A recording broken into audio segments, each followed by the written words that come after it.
Year back uh, as a research professor after retirement from ISRO. And being a research professor, I did not have much opportunity to talk about my work or whatever my interests with the students. But now I think after 1 year, now I got a opportunity to talk to all of you what I have done, what I like to do, or what you people should be doing about all these aspects, to share my views about the uh, overall optics, whatever works I have done, and also what I expect the young people to learn and go further in their career. So based on that, I prepared this project. I mean, this particular presentation basically, in the last 25 years, whatever I have done at LEOS, Laboratory for Electro-Optical Systems, where they make all the observational sensors, optical observational sensors for ISRO satellites. Uh, in the case of optics, it is essentially the components, not the actual full sensor. Of course, some sensors like star sensor are made exclusively at LEOs, which are required for attitude control of the satellite. But otherwise, the remote sensing sensors are basically designed at Space Application Center, Ahmedabad, and our job is to fabricate high precision components to meet the specifications as per the design given by the SAC Ahmedabad, and then put it together and show that their design is good, or we have done it as per their requirement and the system works. So we are basically optical component manufacturers, and then that is given to SAC Ahmedabad. Of course, there's a good coordination between SAC and LEOs in this particular aspect. So, for example, as you know, all the optics means what you will think of: mirrors, lenses, gratings, all these things. But so most of the optics are designed out of these things, but they are all high precision and required for designed for a specific application for Earth observation or to observe the skies for astronomy and all. So, with this brief introduction, I'll just go through it. So, one of them things will go one by one. So, space science and remote sensing. Basically, space science is meant for astronomy, astrophysics, cosmology, planetology, and atmospheric sciences. In the case of Earth's atmosphere or planetary atmosphere. So, the requirement is to study the space and Earth objects to understand as far as astronomy, astrophysics people are concerned, their main interest is in the origin and the evolution of the universe, formation of planetary systems, stars, galaxies. These are all astronomy objectives.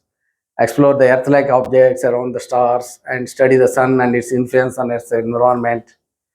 And as far as Earth observation is concerned, it is the cartography, ocean studies, weather, and these are the various things that we do with remote sensing instruments sitting on a satellite. So these things are possible in two different ways, and most of the remote sensing is nothing but we sense the electromagnetic radiation. See, anything we want to observe from a distance, like for example, our eye is a electro-optical type of instrument. We are able to see the things, and so in the same way, you need an eye in the sky to look things much bigger way with a higher magnification. Far away things you want means you need a telescope. Similarly, you want to see the Earth, how it is evolving, what is happening on the Earth. If you want to see, you have to look towards the Earth. So basically, but essentially the optics design, the physics is same whether you look at the stars or the Earth or whatever. The optics design is a common thing.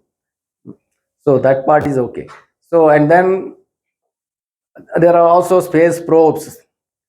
If you want to do planetary science, you have to send a probe like Mars orbiter mission where it goes and goes around the Mars, and then there are instruments on the satellite which look towards the Mars and to study certain geographical features or the thin atmosphere around the planet and all these things.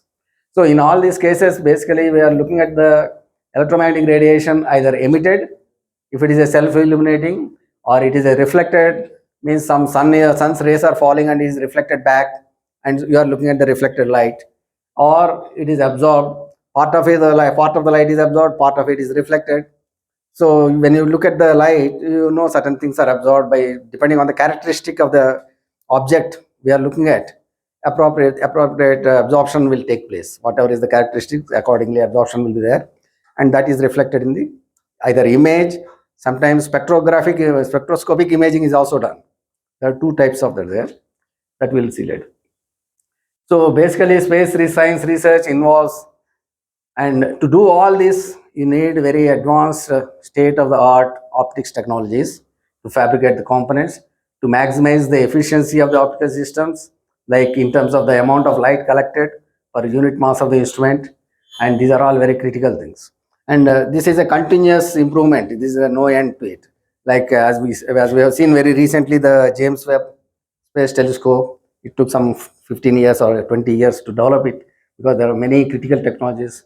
So one of the advantages of this type of very highly specific technologies is that technology evolves. For the sake of astronomy, astrophysics, technology evolves, but is useful for many other applications. So now, let's come to the basics once again. Electro-optic systems are basically sensing instruments which collect radiation and from scattered or emitted or reflected by the objects and analyze the received signal through imaging and or spectroscopy. And third item is ranging. Ranging means basically distance that you may send a signal and get a reflected signal, you collect it. What is the time lapse between the sent signal and collected signal? That it gives the distance, the speed of the light. So that is ranging. So these are the three main activities. And optical, basically they consist of optical systems like telescope, microscope, spectrograph, beam expanders, collimators, a variety of optical components will be there. And of course, that itself that is not sufficient for the system to be complete. You need an electronic system, you need a software to run the data collection and also interpretation and all that, and for remote operation. So these are the other engineers will take into it. As far as I am concerned, my work is focused on the optical components aspect only. Okay. And of course, this is not just, we are thinking normal camera means only visible. It is not like that. We are looking at the whole range of electromagnetic spectrum, starting from ultraviolet, visible, NIR, IR sphere, down to LWIR. I think you understand the names and what is the wavelength range, no? Okay. Ultraviolet means say 100 nanometers means 0.1 micron, and LWIR maybe 20 micron, around that. So that is the spectral range. And we make instruments which can see the objects in any of these specific bands of the electromagnetic spectrum. So, okay. This I'll come back to later, or okay, now itself I'll just cover. So, when the light is falling on the atmosphere, or this is only specific to the scattering I have written. I think I'll come back to it later. Just 1 minute. I'll first go through the brief introduction. I think that was misplaced. Okay, this is just one example of what type of space telescopes are there, which are made by, of course, most of them are made by US, and they are working in the infrared range, mostly mid and far infrared wavelength, different types of Spitzer, Herschel, Planck, and the most recent JWST. Just to give you an idea of what type of space telescopes we have. Okay, this is slow. Okay. So these instruments basically contain the optics. I think as I already previously covered, optics means basically lenses and mirrors and fold mirrors and some filters. These are all the optics parts, and then the dispersive systems like gratings and all. And then finally, there's the image plane. There will be a detector which converts the light signal to electrical signal, and then the electronics which will do the signal processing, formatting, and finally the data is transmitted and at certain speed, and then all that data is analyzed to understand to know more about the object. Okay. So these are the building blocks. So now the optic systems are, one is the imaging into deep space, already we covered that, and laser can be used also as a remote sensing tool, either to map the surface terrain and topography. In this case, is more like a ranging kind of thing. Laser ranging you can do by continuously sending a laser pulse and measure the reflected back reflected light and measure the ranging, and using that you can do the surface terrain mapping, and topography of the earth and planetary objects can be done. And also you can, if the laser wavelength is matching to the absorption frequencies of the atmospheric constituents gases, then there will be absorption. Then in the return signal there will be kind of much bigger drop at that absorption wavelength. So we'll know that particular gaseous constant, how it is distributed with respect to height. Suppose you collect the reflected signal at different timings. Different timings means different height, different distances. So if the absorption is changing with distance, that means that particular gas concentration is changing with distance. That is how you'll come to know the gaseous constants in a planet. Of course, this can be done both ways. Either you let the system be on the ground and you look into the atmosphere. That is one way. Or you can see from the top, going around the planet and send a signal and then do the ranging. Both ways it is possible. And there are other electro-optical payloads like for all these planetary atmospheres. And also there are rover-based planetary exploration like LIBS, laser-induced breakdown spectroscopy, where it is a short distance. Though it is still remote sensing, it is within 1 meter, about less than 5 meter distance. You can still analyze. You cannot go there. It is not approachable. Object is not approachable. But you can send a laser beam, shoot a laser beam, and take the required spectrum, and then analyze, find out what is there at that distance. Though it is not is a non-contact exploration. So okay, actually this slide I was looking for earlier. I was showing. This is our one and only first astronomical satellite exclusively meant for astronomy applications. UV. In this particular one, that ultraviolet imaging telescope, that is the one our LEOS has made the mirrors for that, and under the guidance of Indian Institute of Astrophysics, and we fabricated the mirrors, and that was all assembled and tested, and it is performing very well, and still it is operational. A lot of science, UV science is happening. This is particularly useful for UV observations are useful to study the early stages of the star formation. So those who are interested in that, they use that. Of course, there are many other instruments. I'm not very familiar with that. But what I want to emphasize is this is Indian, very own Indian Hubble telescope, within quotes. Not exactly Hubble. Okay. Okay, these are all ground telescopes, like refracting and reflecting type of telescopes are there. And here our Indian Institute of Astrophysics at Kavalur, they are having large telescopes and built up to 2 meters we have, but these are much bigger ones. And in all the cases, you need a larger primary mirror to collect more light so that you can see fainter and deeper. That is the purpose of all these big telescope designs with large mirrors. Okay. Okay, this is once again the James Webb Space Telescope. Why I have put this one is, this is specifically meant for infrared observations. And you see these are all the hexagonal mirrors. These are all segmented mirrors, and there is a gold coating on it. Why gold is the most preferred IR coating. It has almost close to 99% reflection. So these are all gold coated. This is the primary mirror, and here there is a baffle to cut off external thing. You can see this is in a folded condition. So the secondary is somewhere here at the top.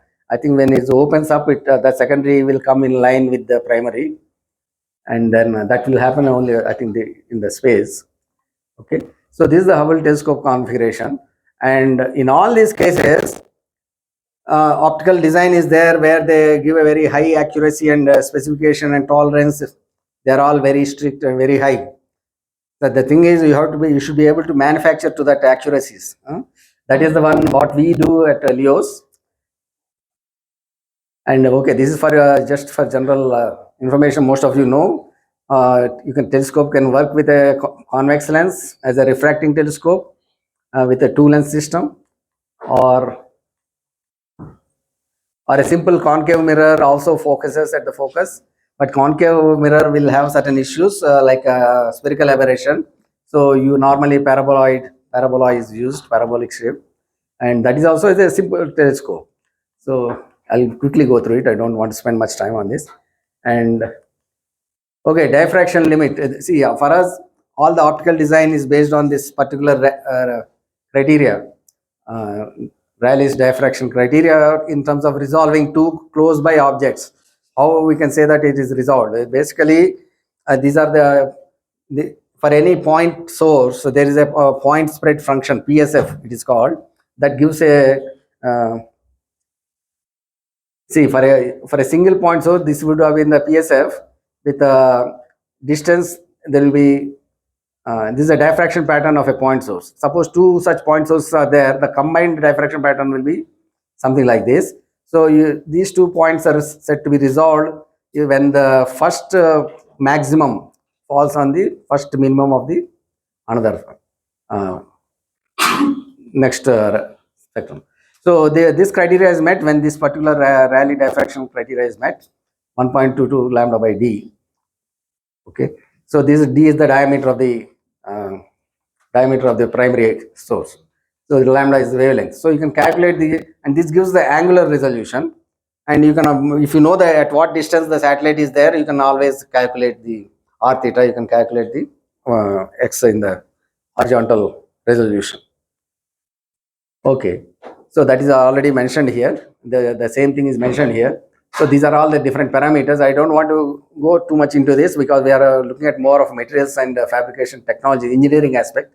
We'll quickly go through it. So now different types of optical telescopes are either they are refractors or reflectors or catadioptric. Means reflectors means exclusively mirrors are there. Reflectors means exclusively lenses. Catadioptric means is a combination. Always this is better because you can make best use of the both systems. In the case of lenses, light is focused by refraction, but there is always a problem of chromatic aberration because it means different colors bend differently. Accordingly, the focal point will change for color, for each color. So you have to adjust for that by putting multiple lenses together so that the chromatic aberration is controlled. Whereas in the case of mirrors, that issue is not there. Mirrors, all wavelengths reflect the same way, so there is no chromatic aberration. And in the case of catadioptric, but in certain mirror-based designs, the field of the focal point will be curved. It will not be straight. But our detector is a flat detector, and you have a curved field. That is not acceptable. But to make the image field flat, so that field curvature is reduced. So there will be a small refractive optics to correct for that field curvature, and then you are on the image plane. You will have a nice flat picture. So that's why it is this type of normally this is the type of design people will prefer. So these are different types of designs, like a Newtonian simple spherical thing, and also other Schmidt type of camera design. These are different types of designs of telescopes. Though it looks very simple on the paper, they are not so straightforward, so simple, because they have to be very highly accurately surface figured. What we call one word that is used in optical fabrication is figuring. Figuring means in the design certain geometric surface is identified. This particular plane should have so much of curvature to certain accuracy, maybe third decimal millimeter accuracy. So we should be able to finish to that accuracy. Then only that will work to the required. Why I showed the diffraction limit is all optical systems will be designed to till we get that diffraction limit accuracy. Design is done to that level. There is no compromise on that design aspect. Only while fabrication also we try to meet that requirement so that diffraction limited optical imaging is possible. Okay. So this is one of the standard, one of the designs, like it is called Ricci Christian, and it has many advantages like no chromatic aberration and so many other aspects are there. You can look at large field of view, and this is basically hyperbolic primary and hyperbolic secondary mirrors are there, and there is no spectral dispersion or chromatic aberration. So these are the advantages. And one of the things is mirror. One advantage is the coating reflection is over a broad wavelength from UV to IR. Suppose you have simple aluminum coating only is there, then you will have a reflection over a broad spectral range. So later, what we can do is the outcoming the beam that is focused can be split further into different parts in different, so that, and then the split beams can be used for characterizing in different ways. either spectrographic imaging or looking at a different. You can have a, for example, you can have a IR camera as well as a visible. Both images are possible at a time. Both visible and IR you can see by using appropriate optical design on the back end. This is called back end optics. This is the front end optics. This is okay. This is a typical, just one example I am just showing. For example, a typical electro for planetary science. This is a primary mirror, secondary mirror, and the incoming beam is partly reflected, partly it passes through. So it's a beam splitter. So the visible part of it is used for, and then you can see the visible spectrum here. And the transmitted part is fed to a spectrograph. This is a spectrograph, and IR spectrograph. You can see the visible and NIR detector is there, which will see the visible NIR, and this is mercury cadmium telluride. This is a LWIR sphere camera. So in one system itself, you have 3 images by splitting the beam into 3 different beams.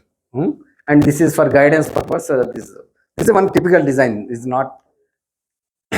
So when we try to now fabricate the mirrors, wavefront error is what is called as wavefront error is nothing but whatever is the reference surface that we are supposed to achieve and what we have already achieved. The difference between the actual thing and what we have achieved, that difference is the error, wavefront error.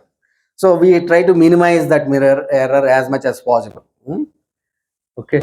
And one of the things other than the surface figure itself is that aberrations. At the system level, there will be many aberrations like spherical, and these aberrations can be geometric aberrations and manufacturing figure. This is what we will try to control, manufacturing figure errors.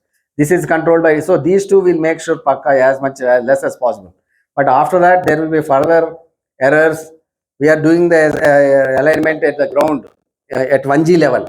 But when once it goes to space, it's 0G level. So 1G and 0G, there will be small variations.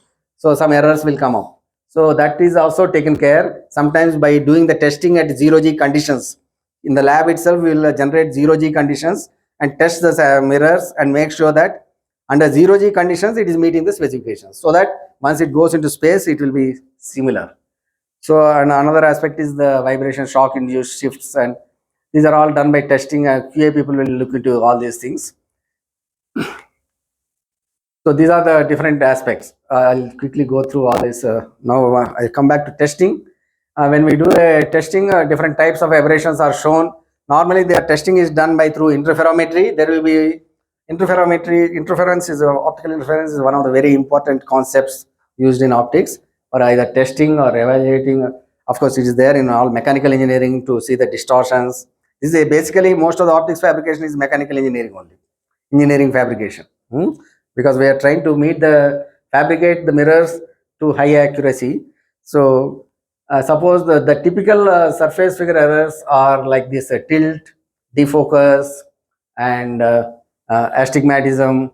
These are the type of errors, and these are shown in the interferometer fringe patterns like this. Those who are experienced, they will quickly understand by looking at the interference pattern. They know what type of errors are there in mirror and how to correct it.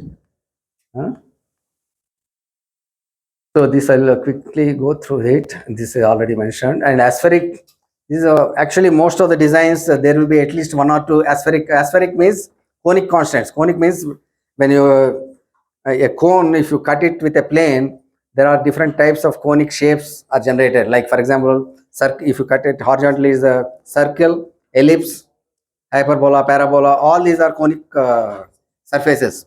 So these surfaces can be represented by this mathematical equation. Depending on the value of k, you can generate the things. So normally in the optics design, sometimes to improve the efficiency of the design, the designer is only mathematical program, so they can put any number and get any surface and say I want this surface. You make it, but it's not so simple. Surface cannot be made so easily. Spherical is okay, but a spherical ellipse, certain things, but many other things are more difficult to make. Okay. That I'll stop it there, because how we make a aspheric surface itself is a big subject. It will take a long time, and not only making, you have to test it also. So how to test aspheric surface, all those things are there, but I don't want to get into it. Now we'll come back to mirror materials. Okay, these are the common mirror materials. Normally, this is zero door. Zero door is a ultra low expansion, low thermal expansion material. These are all proprietary materials. Zero door is having a very low thermal expansion coefficient. CT, coefficient of thermal expansion, is 0.05. That is the advantage. So that is the most preferred glass material for telescope, space telescope observations. Whatever you have seen earlier in the case, and also next best is the beryllium. Beryllium is also mentioned here. Beryllium also has certain advantages. For example, in the case of Hubble Space Telescope, I think they used ULE. I think ULE is used, but in the case of James Webb Space Telescope, is beryllium. Those are all beryllium mirrors. And silicon carbide is also one of the very good candidates for IR imaging. So, but I think some of those pictures I have shown IR telescope, there silicon carbide mirrors are used. So, in the case of why IR special means, in the case of IR, there will be IR radiation is produced internally also, and also because of the heating, IR radiation heats the object. So, if it is absorbed, then our optical component itself will heat up. So, it will generate its own IR radiation, which will be like a noise. So, there should be good conductivity, good absorption and conductivity of the heat. That is very important. From that point of view, beryllium and silicon carbide are good for IR imaging. Okay. So I was talking about surface figuring errors, and there are two types: surface figure error and irregularity and micro roughness. All these parameters are to be controlled in all the systems. And another important thing in the case of space telescope is weight is always at a premium. Weight is always a premium, means if for sending a 1 kg, you may have to use some 10 tons of fuel. So yeah, even 100 grams reduction in the weight is a plus to send a space satellite. So it is always important to lightweight the mirrors. See, if we take a 1 meter mirror as a solid, means it will be very heavy. But what we do is we do the lightweighting, means we scoop the material on the back side of the mirror, means remove, but keep a structure, mechanical structure, so that it is still rigidity is maintained, stiffness is maintained. There is no temperature based distortions are not there. We have to do all that by engineering. Mechanical engineers have to do thermal engineering calculations and all that. What is the most appropriate scooping method? How much material to be removed? And what type of design it should be? All that. After doing all that, then it is done. Like for example, in this case, these are the different ways it is done. Backside scooping. Only a thin 2 to 5 mm thick front surface only is kept. Remaining part backside most all scooped out, removed by machining. High precision machining is done by, and then it is removed. So these are the different type, and how the achievement in 1980 it is aerial density is kg per meter square was around 200. Now it is coming around 10 kgs for the same 1 meter telescope also. Okay, so this is the type of achievement that is there, and in LEOs we have this facility. Light weighting of the mirrors. Our recent Carto 3 mirrors of 1.1 meter, it was light weighted almost 50 to 60%. Light weighting is done, and that was sent. Of course, it's not just mirror fabrication is not the end of it. After that, we have to put it in a telescope format. Then you have to attach a lot of things. A lot of mechanical fixturing has to be done to the mirror. At that time, there should not be any distortions. Again, distortion has to be, so a lot of engineering aspects are there. In for mechanical engineers, optics is a very interesting subject, I would say. Okay, and see, this is one of the lightweighted mirrors. We have made similar ones, and this is how the polishing, robo polishing is done. You can see the surface figure using interferometric design. The surface figure is there, and then as per that, the high zones are removed by polishing, and then further testing. This is another interferometry testing. These are all some examples I'm just showing, because I cannot put directly the pictures from LEOs. These are available on the internet. but our methods and procedures are same. So that's why I just put it so that you will have, unless you see the picture, you will not have any idea of what I'm talking about. Okay. So, and in this case, for example, I was morning lecture, Suresh Nageswar was telling, I mean, that AML techniques, many AML techniques can be applied to all these processes and procedures. Because here what we do is we do one testing and see how much is the deviation, and to correct the deviation, again we have to run the program, we have to run a polishing program so that high zones are removed, and that can be done in a loop. What we do is in two steps: do the testing, put it, bring it here, and then do the polishing again, bring it back again, do the test. Instead of that, if it is a closed loop, it can be finished much faster. So these are different ways the mirrors are made, grinding, polishing, and all these are different methods are there. Computer controlled polishing, and what I want to talk mainly is this IBF, ion beam figuring, which is a non-contact surface figuring technique, where I have done some instrument development. I just want to highlight that. This was my first assignment. These are all the fabrication techniques. Uh, These are all done on a small lens, whether a small lens or a big lens, most of the methods are same, no difference. But here only in this case also, whether it's a small mirror or a big mirror, the methods are same. But there are different ways, the processes are different. But in these four cases, it is much more highly accurate surface process figuring. Means we are aiming at something and we know what is the deviation, we want to bring down the deviation. That is the way it is done. Okay. At LEOS, we have CCP and IBF, fluid jet and MRF. MRF is also there for small components. MRF is a magnetic rheological figuring. Okay. And there is a system level testing to see the contrast and all. I don't want to get into all these things. Just I'll quickly go through. Okay, this is something I want to talk about. This is one of my major contributions at LEOS, which I feel very proud of. This is a non-contact surface figuring of mirrors, where we are using an ion source, where an argon ion beam is directed towards a mirror, and wherever it is falling, it is ion beam sputtering, it is removing the material. Very accurately, nanometer scale, even my nanometer scale material is removed, and using that we do the surface figuring to very high accuracies.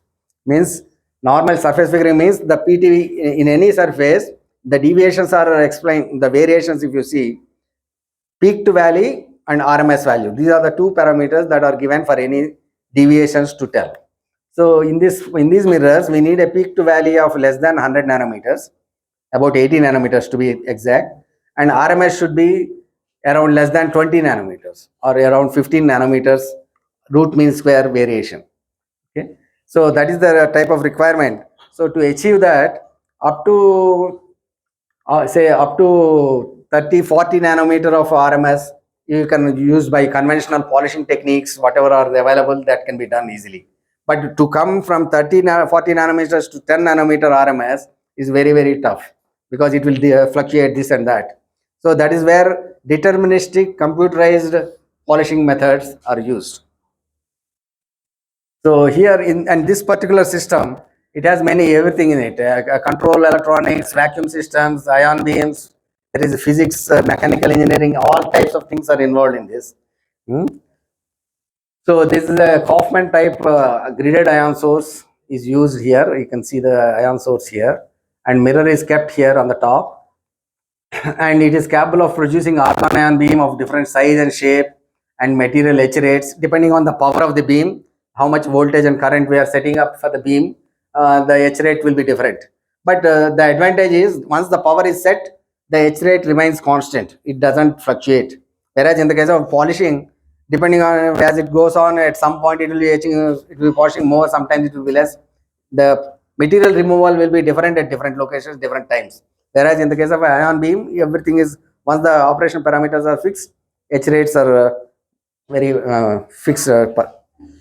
Okay, and that is mounted on a 5-axis mount, XYZ tilt axis TXTY. This is a 5-axis mount, so that the ion source can be moved whichever way we want, either a scan or a rotation, or very close to the mirror or away from the mirror. Different ways it can be controlled. So there is a control system of 5-axis motion simulator, and there is a software generation of the. First, we have to generate the dwell time characteristic, means steadily when the beam is there, what is the H pattern of the beam, that we have to evaluate, and that is used in identifying what is the dwell time of the ion source on the actual component, depending on the surface figure errors. Wherever more material is to be removed, it will stay longer. Wherever less material, it will move fast. So that is the way it does. So all that is done in a software development.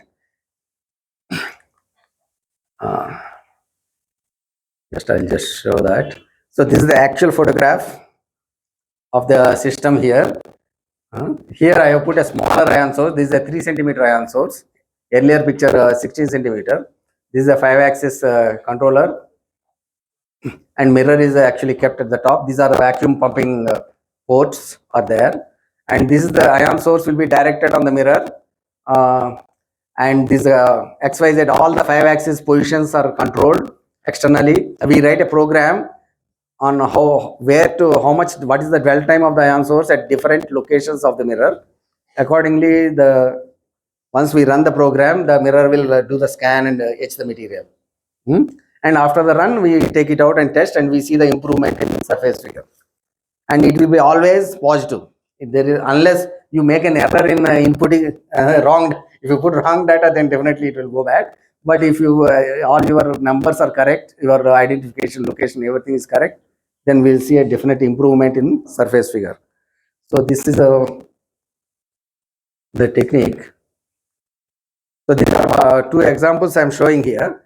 This is the AstroSat primary mirror. You can see that 844, around 845 PTV and RMS of 122, around 123 nanometers. This is the type. It has a triangular astigmatism on this mirror.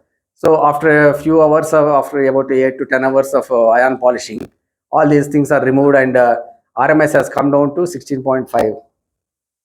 See, there is an improvement, and that is done by ion figuring.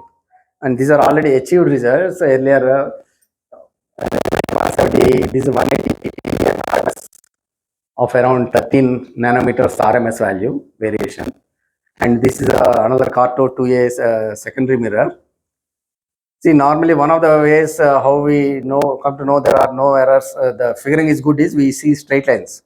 The straight lines interferometry indicates that the actual surface and the reference surface, they are matching very closely if you see the straight lines. That is the way. Okay, this is another UVIT mirror where 11 nanometer RMS is achieved. Okay, that's all. That ion polishing part is over. And then the detectors, electro-optic systems are silicon based. This is only, I'm just mentioning it. If you are looking at NUV and visible, and NIR means down to 1000 nanometer, you can use silicon based CCDs. From 1 micron to 1.8 micron, you can use in-gas CCDs. And beyond 5 microns, you have to use mercury cadmium telluride. And bolometers, or these are the other type. Bolometers have, though they have a good sensitivity, their response is very slow. We cannot use very fast data processing. Otherwise, it is okay. Now, I'll quickly go through. I don't want to go through all this because electronics related. So, how much you are able to absorb what I said? I like to change the topic a little bit. If you okay, this is quickly. I'll go through 2 instruments which I worked with. One is for the Chandrayaan. It is called laser-based electro-optical instruments. It is a LIBS, laser-induced breakdown spectroscopy. Okay, that is used for elemental identification of the material. Any unknown material, using LIBS instrument, you can find out what are the elements present in that material. That is done by vaporizing the small part of the material and creating a plasma, and then look at the emission spectrum. All atoms, when they are excited, they emit light, right? And their characteristic emission spectra will be there. So you grab that emission spectrum using the spectrograph, and then analyze the spectrum to find out what are the elements present. That is a LIPS instrument. And also I'll talk about Raman spectroscopy a little bit. So this I don't want to say you are familiar with all these things. I'll quickly go to that. Huh? That's what? Huh? I'll come to that. Okay. I'm skipping most of some physics part of it. I wanted to explain, but I don't. It will take time. Huh? So in the case of LIPS, a laser, pulse laser is used. Focused pulse laser is used to deposit high energy on a sample for producing a very short time interval plasma with atoms in an excited state, and the decay of these excited atoms to the ground state will result in emission of photons, their characteristic photons. So spectral analysis of the emitted light makes it possible to identify the elements. That is the thing. And the elemental spectroscopy is very well established. Now in the data is available for all the periodic table elements. What are the spectral characteristics? What are the emission lines? Everything is very well documented. That is already there. Now how to realize that is the ellipse aspect. This I will not tell. Laser ranging already. Oh, only one slide is there. I thought there must be one more.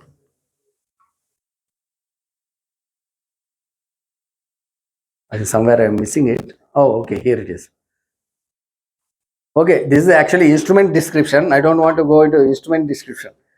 Basically, okay, we'll go through it.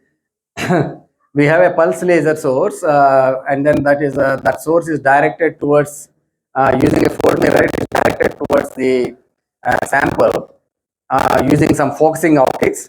So this fold mirror should have a very high damage resistance, laser damage resistance. So we use a dielectric mirror which will reflect the laser onto the sample, and then we have optics which will focus it onto the sample. So this is the laser part, laser with directed and focused towards the sample. This is the first part, and the energy of the laser is also controlled, and the timing of the pulse is also controlled. So there is a control electronics for the laser, and then drive electronics, and then okay. Now there should be a synchronization between the pulse of the laser and the there is a spectrograph part. I was involved in the spectrograph part where the grating and certain optics, spectrograph related optics, grating and a slit and a CCD camera. Actually, this is a very compact spectrograph design we have made. This is this CCD output. This CCD should be in synchronization with the laser pulse, because that plasma that is generated by the high energy plasma, it will remain only a few milliseconds. So the CCD should be active during that period and then grab the spectrum. So that is very important. That is all done by electronics engineers. They do that activity. But then I need a optics here, collection optics, where it should the plasma should light should be focused onto the slit of the spectrograph. So my job was to do the focusing optics, fold mirror, focusing optics, collection optics, and the spectrograph. This is the one I was involved. Remaining electronics, CCD, other electronics people, and the mechanicals, other people have done it. So there are three different units: ablation unit, spectrograph plasma emission detection unit, and the processing unit. Okay, so this gives one example. So this is the design here. For example, you can see this is the laser and fold mirror, and then it is directed. Actually, sample will be somewhere here around 200 mm. This LIPS instrument is put on a rover, Chandrayaan-2 rover. Exactly same one. We missed out the Chandrayaan-2. Now Chandrayaan-3 will be there. In that also the same, almost the same. There is no change in the design. It will go like this only. So, and then at the same point as a focal point, again light is collected and it is directed towards the spectrograph slit. This spectrograph is very simple. Only one element is there. It has all the things built into it. Aberration correction. It is a focusing. All things are built into it. That is the technology now. That is done by CGS methods and other. So that is the technology we are yet to develop. That is a purchased item, that particular grading, but it is doing the focusing, it is doing the dispersion, and it is all aberration corrected. Okay, yeah. Okay. So these are all the things that are there, and it has already worked in the lab. We got the spectrum of an aluminum spectrum we got, for example, and that is displayed here. And this is the actual instrument. This is how it looks like. They have done some calibration. And okay, this is for Mars. Okay, Raman, I don't want to go much into it.